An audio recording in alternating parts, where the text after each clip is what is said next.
Kaum muslimin jamaah Jumat rahimakumullah.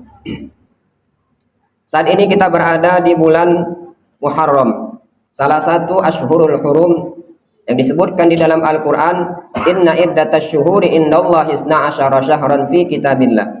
Yauma khalaqas samawati wal ardh minha arba'atun hurum. Dijelaskan oleh Rasulullah sallallahu alaihi wasallam yang dimaksud 4 bulan yang dimuliakan Allah Subhanahu wa taala itu salasal mutalawiyat. Ada 3 di antara bulan itu yang bersamaan atau bergandengan, yakni bulan Zulqa'dah, Zulhijjah dan Muharram. Saat ini kita berada di bulan Muharram. Kalau kita lihat kalender Hijriyah, kita berada di tahun baru Hijriyah, yakni bulan 1 tahun 1446 Hijriyah. Di bulan Muharram ini begitu banyak peristiwa yang terjadi. Banyak peristiwa-peristiwa yang dulu dialami oleh mereka yang berjuang, yang ingin menegakkan kalimat-kalimat Allah, para nabi dan rasul. Peristiwa-peristiwa itu bukan hanya sebagai kenangan untuk kita ingat, tetapi bisa kita jadikan sebagai pelajaran untuk kehidupan kita di dunia ini maupun di kehidupan kita di akhirat kelak. Bisa kita jadikan ibrah sebagai petunjuk, sebagai hikmah untuk kita menjalani supaya kita bisa meningkatkan keimanan dan ketakwaan kita kepada Allah Subhanahu wa taala. Kaum muslimin jamaah Jumat rahimakumullah. Di antara peristiwa-peristiwa yang terjadi di bulan Muharram ini, terutama di hari Asyura. Hari Asyura itu adalah tanggal 10 pada bulan Muharram ini. Kalau kita lihat sebagaimana hadis yang diriwayatkan oleh Imam Ahmad yang bersumber dari Abu Hurairah radhiyallahu anhu. Marran Nabi sallallahu alaihi wasallam bi unasin minal yahudi faqad shamu yauma Asyura faqala ma hadza minas shaum.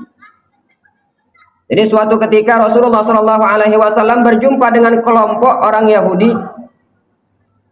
Rasulullah sallallahu alaihi wasallam menanyakan, qad shamu yauma Asyura, kenapa kalian puasa di hari Asyura? Kata Rasulullah sallallahu alaihi wasallam kepada kelompok Yahudi ini. Lalu dia mengatakan, haza yaumul ladzi najjahallahu Musa wa bani Israil minal ghuraqi wa ghuraqa fihi Fir'aun. Hari ini, kata kelompok Yahudi ini, Allah menyelamatkan Nabi Musa dari kejaran Fir'aun. Dan hari ini juga Allah menenggelamkan Fir'aun. Kaum muslimin jamaah Jumat rahimakumullah. Dari hadis ini kita bisa melihat ada peristiwa yang sangat bersejarah di bulan Muharram ini, tepatnya di hari Asyura, bahwa Nabi Musa alaihi salam itu diselamatkan oleh Allah Subhanahu wa taala dari kejaran Fir'aun. Yang mana kita tahu Fir'aun ini merupakan raja yang zalim. Nabi Musa Allah perintahkan untuk mengajak Fir'aun ini untuk menyembah Allah Subhanahu wa taala. Di Nabi Musa ini Allah utus kepada kaum Bani Israel, yang pada saat itu kaum Bani Israel ini rajanya adalah Fir'aun. Dan Fir'aun ini sangat membangkang kepada Allah Subhanahu wa taala. Bahkan dia menganggap dirinya adalah Tuhan. Sehingga Nabi Musa pada saat mengajak Fir'aun untuk menyembah Allah Subhanahu wa taala, tidak ada cara yang bisa membujuk Fir'aun. Bahkan Fir'aun bukan hanya menolak ajakan Nabi Musa untuk menyembah Allah, tetapi Nabi Musa dimusuhi, bahkan ingin dibunuh oleh Fir'aun. Sebagaimana kita lihat di dalam sebuah riwayat disebutkan, Fir'aun ini mengejar Nabi Musa. Dia ingin membunuh Nabi Musa dengan kelompok Bani Israel ini yang bersama dengan Nabi Musa. Sehingga larilah Nabi Musa dari kejaran Fir'aun, dan ia ingin pergi dan keluar dari negara itu, yakni pada saat itu Fir'aun ini menguasai Mesir. Dia ingin keluar dari Mesir. Sampai di suatu tempat di pinggir sungai, Nabi Musa habis celah, bagaimana saya ingin lari dari kejaran Fir'aun ini. Sedangkan Fir'aun semakin mendekat dengan tentara-tentaranya. Lalu pada saat itu dalam keadaan bingung, Nabi Musa mendapatkan wahyu dari Allah Subhanahu wa taala. Disebutkan di dalam Al-Qur'an, "Auhayna ila Musa an idrib bi asakal bahar." Allah mewahyukan kepada Nabi Musa, pukulkan tongkatmu ke laut. Anidrib bi'asakal bahar. Pukulkan tongkatmu ke laut. Fanfalaqa. Maka laut itu pun terbelah. Fakana kullu firqin kattaidil azim. Belahnya laut itu membuat jalan yang begitu besar sehingga Nabi Musa bisa lari dari kejaran Firaun beserta dengan tentara Firaun itu. Mereka bisa lari, bisa selamat dari kejaran Firaun. Kaum muslimin jamaah Jumat rahimakumullah. Hikmah pertama yang kita lihat dari cerita yang pertama ini, ternyata dalam kehidupan ini, jika kita membela agama Allah, jika kita taat dan patuh dengan perintah-perintah Allah, pada saat kita mendapat kesusahan hidup, pada saat kita ditimpa dalam keadaan banyak masalah dalam kehidupan, Allah datang pada saat itu ingin membantu kita. Kita lihat sejarah Nabi Musa. Pada saat dia tidak ada lagi solusi bagaimana dia bisa menyeberang sungai Nil, sedangkan tentara Firaun semakin mendekat. Tetapi pada saat itu Allah mewahyukan kepada Nabi Musa, tongkat yang ada di tanganmu pukulkan ke laut, kata Allah. Ini adalah solusi dari Allah Subhanahu wa Ta'ala. Kenapa Allah memberikan kepada Nabi Musa solusi atau permasalahannya bisa selesai? Karena kalau kita lihat begitu besar perjuangan Nabi Musa dalam membela agama Allah Subhanahu wa Ta'ala ini.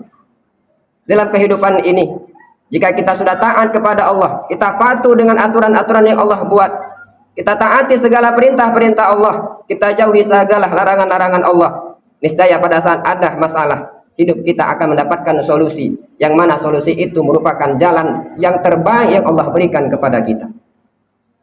Kaum muslimin jamaah Jumat rahimakumullah. Kemudian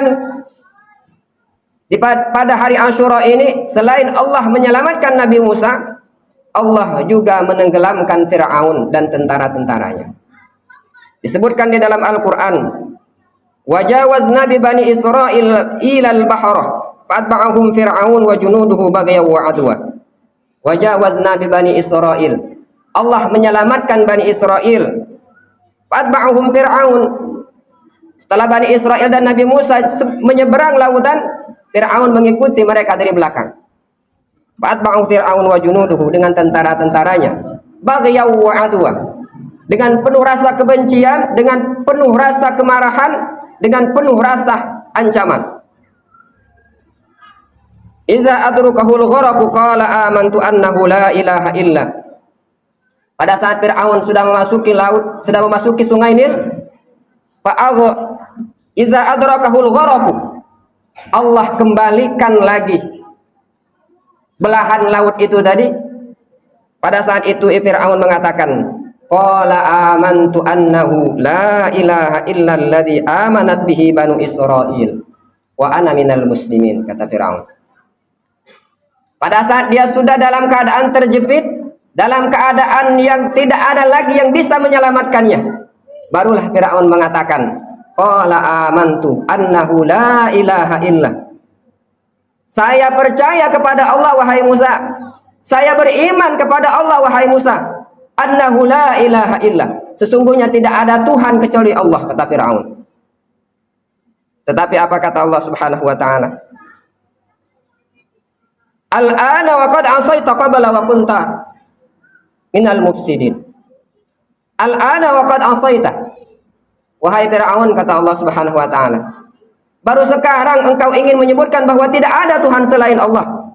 Faqad asaita kunta, padahal engkau dulu melakukan kemaksiatan yang begitu banyak. Engkau melakukan kezaliman begitu banyak. Engkau durhaka kepadaku. Aku utus seorang rasul untuk mengajakmu untuk menyembah Allah Subhanahu wa Ta'ala. Baru sekarang engkau mengatakan la ilaha illa, tidak ada Tuhan kecuali engkau wahai Allah. Wa kunta minal mufsidin, dan engkau termasuk orang-orang yang melampaui batas. Kaum muslimin jamaah Jumat rahimakumullah. Apa hikmah yang kedua ini?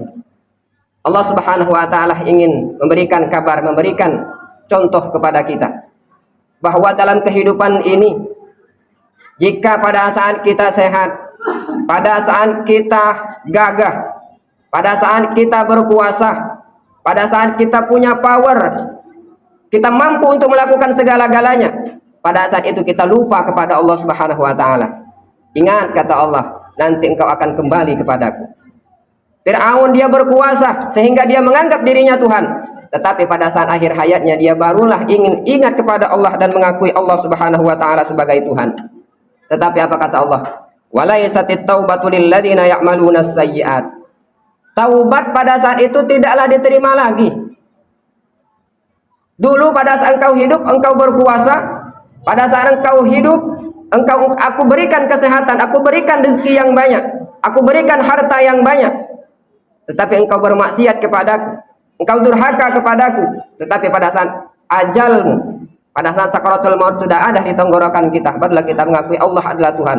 Walaisatit taubatu lil ladzina ya'malunas sayyi'at. Pada saat itulah tidak akan diterima lagi taubat kita. Sebagaimana Fir'aun tadi.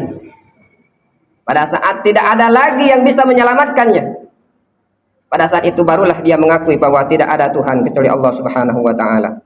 Kaum muslimin jamaah Jumat rahimakumullah. Inilah dua pelajaran penting dalam kehidupan kita. Pada saat kita dalam keadaan jaya, dalam keadaan sehat, badan kita masih segar bugar, marilah kita taat kepada Allah Subhanahu wa taala. Semoga dengan ketaatan kita itu, pada saat kita menemukan masalah, kita diberikan solusi yang terbaik oleh Allah Subhanahu wa taala. Pada saat sehat, pada saat bugar, pada saat kita berkuasa, kita memiliki segala-galanya, memiliki harta.